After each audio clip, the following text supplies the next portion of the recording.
We will wait to see what happens from there. Want to remind everyone to download, rate, and subscribe to the 415ers podcast, coming at you 3 times a week, good or bad, in this scenario. And, of course, we are reacting to the Niners. Again, 16-point win against the Miami Dolphins. Like, they beat a team that had everything going for them. The second-best passing attack. They made Tua Tagovailoa, pardon me. Can't even say his name. I can't even remember his name. That's how bad he was today, Mark. Freaking A. They beat him 33-17. They are now 8-4. They are still atop the NFC West. They move closer and closer to securing, a home game in the playoffs. Obviously, we'll see as the Seattle Seahawks are hot on their tails. They did beat the Los Angeles Rams today. But, Mark, if we're looking at the positive from this game, I just want to say this. The last 5 games, the San Francisco 49ers have allowed 7 points in the second half now because they did give up a touchdown, but they have also outscored their opponents by 63 points. Like, they have not slowed down. And since we had that conversation way back when about what was going on with Shanahan on or off script, that theory has been debunked. It is a myth because it does not apply to this team right now. They have played their best football even when they've shot themselves in the foot, like giving up a first-place 75-yard touchdown to former 49er Trent Sherfield. From that point on, they outscored them 33-10, Mark, and they really just wrestled this game away from Miami, made them feel it in almost every single facet. And again, outside of the starting quarterback getting hurt, I don't think you can pick a hole in what the 49ers did today. No, they were dominant. 308 yards offensively in this game, but as you mentioned, 75 on that first play. So you hold an offense like this essentially under 250 yards of total offense. I mean, I know you have to include that 75-yard touchdown, but that was 4 quarters worth of football after that first play from scrimmage. So over 4 quarters, essentially, you hold this offense to 250 yards. You force 4 takeaways, 4 turnovers, 3 interceptions, 2 of Tua Tagovailoa. Also, there was the backup that came in there at the end. The Niners also intercepted Skylar Thompson late.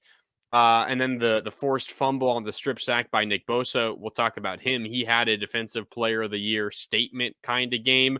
It was just absolutely dominant from the 49ers defense. Tyreek Hill got involved, 9 catches, 146 yards, including that 45-yard touchdown that got the Dolphins kind of back in the game in the second half. But Jalen Waddle, 5 targets, only 1 catch for 9 yards. He was in and out with kind of a nagging lower body injury, it seemed like, throughout the game. But still, only 1 catch for Jalen Waddle. If you were coming into this game saying combined Tyreek Hill and Jalen Waddle, 10 catches for 155 yards, you take it absolutely. That's phenomenal for the 49ers defense. They were incredible. They didn't allow the run game to get going very often, so much so that the Dolphins only ran the ball 8 times all game long. It was a fantastic performance for the 49ers defense, and DeMeco Ryans beats his former colleague Mike McDaniel at his own game. He was phenomenal once again for the 49ers. Yeah, it's funny. A lot of national conversation, I think, surrounded the fact that, hey, Mike McDaniel is really familiar with the 49ers system. Like, he knows how to attack them. But the other side of the coin was not being uttered as much, which was the fact that DeMeco Ryans knows Mike McDaniel too. Like, he knows exactly what Mike wants to do. And right now, I mean, there's still some tests that DeMeco Ryans has to answer for, the biggest one in the room being the dual threat quarterback. But I think we can say that DeMeco Ryans in this 49ers offense against a pocket passing quarterback, I know Tua did not play his best game today, but a lot of that is because of the San Francisco 49ers. Now, I do think that the second half was, like, the Dolphins looked a lot better, and they did at one point cut it to 6 before, of course, the Robbie Gould field goal late that kind of put the game away, and then Dre Greenlaw fumble recovery for a touchdown in front of a Dolphins offensive lineman. I don't know what the hell he was doing. Number 75, jumping the football. My God. All right. But the first half, it was clear that the defense for the 49ers, they made Tua Tagovailoa uncomfortable in the pocket. And they made those easy gimme throws that had been there all season long for the Dolphins not look as open or look much more difficult to complete. Even the freaking layups, the bunnies that Tua ended up missing, one of them turns into an interception. Marc, Tua entering this game and entering that bad stretch at the beginning of the second half had thrown 193 passes without an interception. He threw 2 in a row. Yep. Like, that's how good the Niners defense was today. Yeah, he was super inaccurate. Tua was, and there were a number of throws where there wasn't even anyone in his face. He had a lane, he had an open receiver, and he simply overshot him, and that's where some of the interceptions came in. So I think you can say Tua Tagovailoa simply not at his best, and clearly nowhere near that level. A lot of that was because of the 49ers, but I think it was also just simply a day where Tua didn't quite have it like he has for much of this season. But really, the Niners made him look like the guy that the previous Dolphins regime and Dolphins fans wanted out last year. They made him look like that guy. And it's for the first time he's looked that bad this whole season. And I was talking on Friday about what I thought were keys to the game. And I said, I don't think this is a day for the 49ers to blitz a ton. They did blitz, and it worked out well for them. But the key was covering up. They played press man coverage so that they get really close to the line of scrimmage. They were physical with the receivers. When the ball was snapped, Tua Tagovailoa generally releases the ball between 2 and 3 seconds from when the ball is snapped. The Niners covering those receivers on press man coverage early, just across the line of scrimmage, that cut off those quick options for Tua Tagovailoa. He's forced to then look elsewhere, which is rarely what he's been asked to do this season. He gets a little bit uncomfortable, and then again, that's where Nick Bosa comes in and wreaks havoc against Tua Tagovailoa, strips him, sacks him, forces wayward passes for incompletions or turnovers. The defense, the front was obviously phenomenal, getting those sacks, specifically Nick Bosa. But I think the key was the game plan for DeMeco Ryans playing that press man coverage up on the line, being physical with the receivers early, forcing them off of their routes early in the plays, making Tua Tagovailoa uncomfortable. And then the rest is history. That's when he then makes awkward passes, he gets sacked, and so on. Great game plan for DeMeco Ryans and the 49ers. No, I think you're spot on, Marc. And that press coverage takes an extra second and a half for those guys to even try to create separation, even think about creating separation, which of course allows Nick Bosa and the rest of those 49ers to, even if they're not sacking him, which they did a total of 3 times, all of which from yours truly, Nick Bosa, it just means that he's like, it was so clear that after the first drive, and it was only one play, but that was a play where you saw, look, Tua has his first option open, and that ball's immediately going to Sherfield, and it's immediately going for a big gain. Even if they were able to tackle him after the catch, that's going to be a big chunk play for the Dolphins. That's what they do to opposing defenses. But after that, and I'm sure DeMeco immediately talked to whoever he needed to on defense to make sure that they were in sync. Your number one option Tua Tagovailoa is not going to be there on any play. You are going to look right and immediately see that guy covered up or not open. And when we saw Tua have to, kind of navigate back across the field, go to that second, third, or fourth read, you can tell the thought and almost that internal clock of I got to get this ball out is in his head. And I think that's why you saw those errant throws, especially in the first half. That's why you saw him start 9 for 21 from the game. He was 9 of 12 after that, so he got it together. But by then, it was largely too late, and the 49ers had already done enough damage offensively, despite maybe not making the Dolphins capitalize in the first half, or not capitalizing on the Dolphins' mistakes in the first half. There were a few chances in the red zone that the Niners did not turn, those red zone trips into touchdowns. They took field goals, but Kyle Shanahan created enough of those trips to finally knock down the door, and then the help of the defensive touchdown down the stretch, of course, padded the lead. But I think that you're right on with DeMeco Ryans and the game plan today for the 49ers. It was absolutely stellar.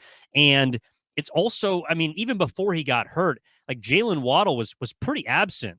And Tyreek Hill really only got going in the second half of in the fourth quarter of that game, that first drive where he had a 19-yard catch and then a 45-yard touchdown catch. That was the majority of Tyreek Hill's impact on the game today. And Mark, the other part of this too, the Miami Dolphins did not convert a third down. Insane. Like, that's incredible. Yeah, it is. I mean, that's something I don't think you could find another Niners opponent who didn't convert a single third down this year. We'd have to go back through the box scores, but I would closest would probably be Denver. I know Russell Wilson was like 0 for his first 9 or something. I remember they converted at least one on that drive where they took the lead late in that game. Yeah. But incredible performance for the 49ers defense. That third down number is remarkable. We'll talk about Nick Bosa in a bit. I'm sure he of course deserves all the credit in the world, and he might have just vaulted himself to the top spot in the Defensive Player of the Year rankings. But I do think we also need to give a shout out to Dre Greenlaw.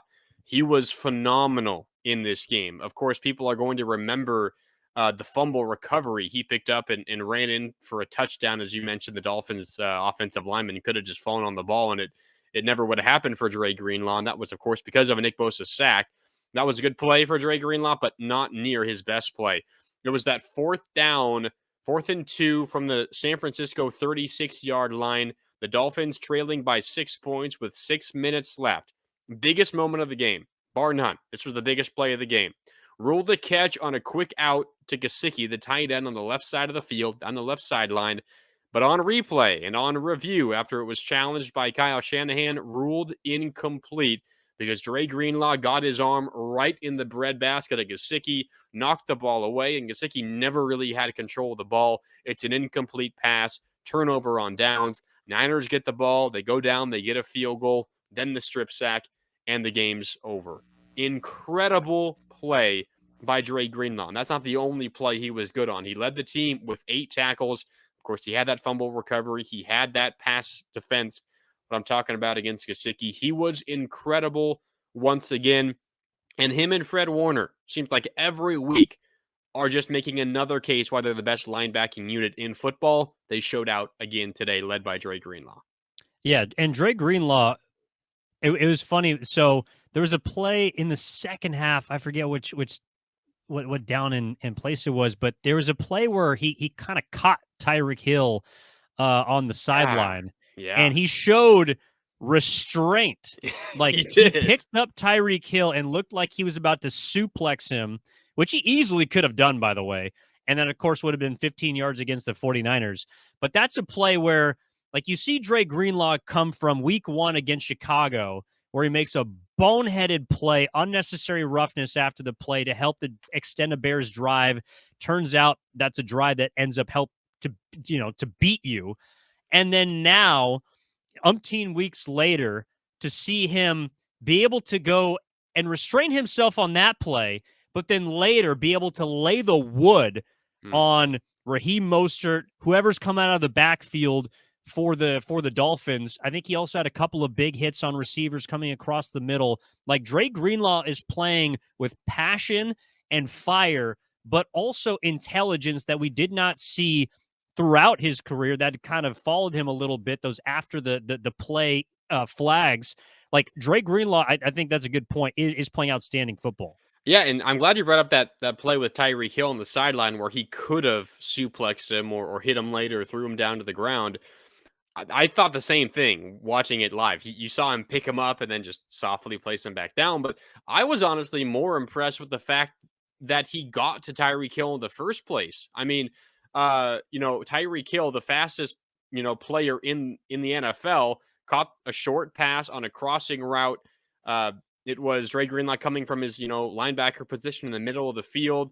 There's about 5 yards difference between the two of them, and Tyreek Hill is trying to get the edge. And Dre Greenlaw, athletic and quick enough to get to the edge, not let Tyreek Hill get around him.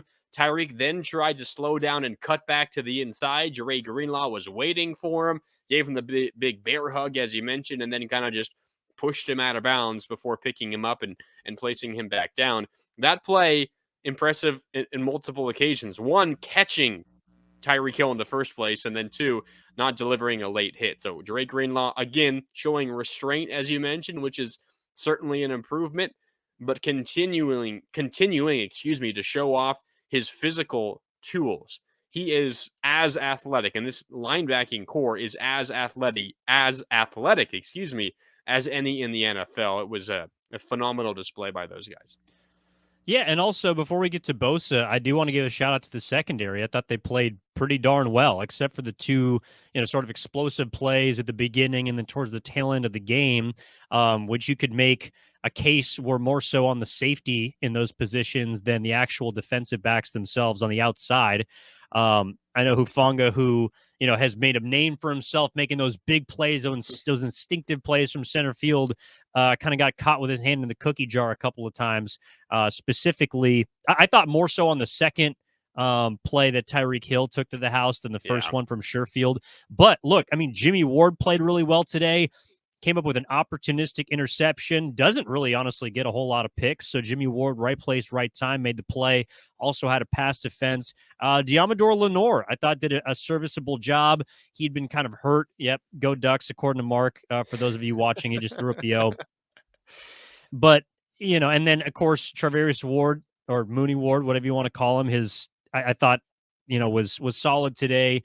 Everything, they just kept in front of them for the most part, except for those two big bombs. So the secondary I thought was good too. Yeah, the one fourth quarter bomb to Tyreek Hill, the only points that the Dolphins scored in the second half, it was against Mooney Ward, but it was as you're talking about. Talanoa Hufanga was the safety on that side of the field. Mooney Ward was playing outside leverage, forcing Tyreek Hill to the inside, thinking that he had that safety help from Talanoa Hufanga, but Hufanga ran up to cover a shorter route, a more shallow route there in the middle of the field, and it left Tyreek Hill wide open. So a bit of miscommunication there. That's not all on Mooney Ward. It's probably more on Hufanga than on Mooney Ward, but still Mooney Ward did get beat on that one. But you're right. Besides those two, and listen, this is an elite offense in Miami.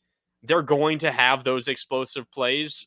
You're not going to shut out this offense. I don't care how good your defense is. It's simply not going to happen. They're going to have some of those plays. They did. It's not the biggest deal. Like, you can move on from that. The thing is, you can't let it affect your play the next drive. If you give up a big one, flush it, move on to the next thing, and trust your principles, because your principles have gotten you this far. And the Niners defense did that. They were incredible. Again, all three areas, but Evan, potentially the most up front with Nick Bosa. Yeah, I mean, let's go right to him. I mean, 3 sacks. He's now got 14.5 on the season in 11 games, I think, technically, because he did miss one against Atlanta. So, I mean, if you're talking about bang for your buck, like, I don't know where else you're going around the NFL to look at. Nick Bosa is unbelievable. Like, simply put, he is unblockable. And if you put him in a situation, which the defense around him certainly helps, to where he's going one-on-one, to where he is matched up with, as we talked about on the previous episode and as was revealed before the game, backup tackles on both sides of the football, like, that guy's going to feast. But that's also important because when you're playing against backups, people expect a lot out of you. And Nick Bosa has shown time and time again that when the expectations are at their highest, he delivers. And today, it didn't need to be a 4th and goal towards the end of the game with your opponent knocking on the door like he did against the Saints. It was throughout the contest against a quarterback that was searching for open guys and could not find them because he had 97 breathing down his neck the majority of the game. I know that it almost becomes just like too easy to say, hey, Nick Bosa had a big game today. But today, he had a freaking big game. Like, the guy had a hat trick, basically, with 3 sacks. And I know one of them might have come later, but his presence on the field, Marc, it's really incredible to watch. And I do appreciate also that he plays defensive line, because that means we get to see him on every single play. He's not off of the screen. You can key in your eyes on number 97, and you can also key on him because oftentimes he's near the football, which is in the backfield. Yeah, and he certainly has the ability to, I don't know, I guess pick and choose the right times to make big plays. His first sack was in the second quarter on a 3rd and 1 in a 10-10 tie. late in that second quarter. It gave the Niners the ball back. They eventually would go down in score before halftime, and that's obviously a gigantic moment for a sack. Of course, that last one was that set up the touchdown on the fumble recovery by Dre Greenlaw, and then the one before that was on a 3rd and 8 as well for Tua Tagovailoa and the Dolphins offense. So he not only has the 3 sacks, but he has them all in gigantic moments. And he's just simply making a habit of it. And with those 3 sacks, as you mentioned, now 14 and a half sacks on the year, leading the NFL as it stands currently as we record this Sunday evening. Micah Parsons of the Dallas Cowboys might have something to say about that Sunday Night Football. Matthew Judon with the Patriots, 13. Nick Bosa up to 14 and a half. So a phenomenal game for Nick Bosa, and we'll likely see the Vegas odds shift a little bit now in the Defensive Player of the Year voting. I would certainly expect that. No doubt about it.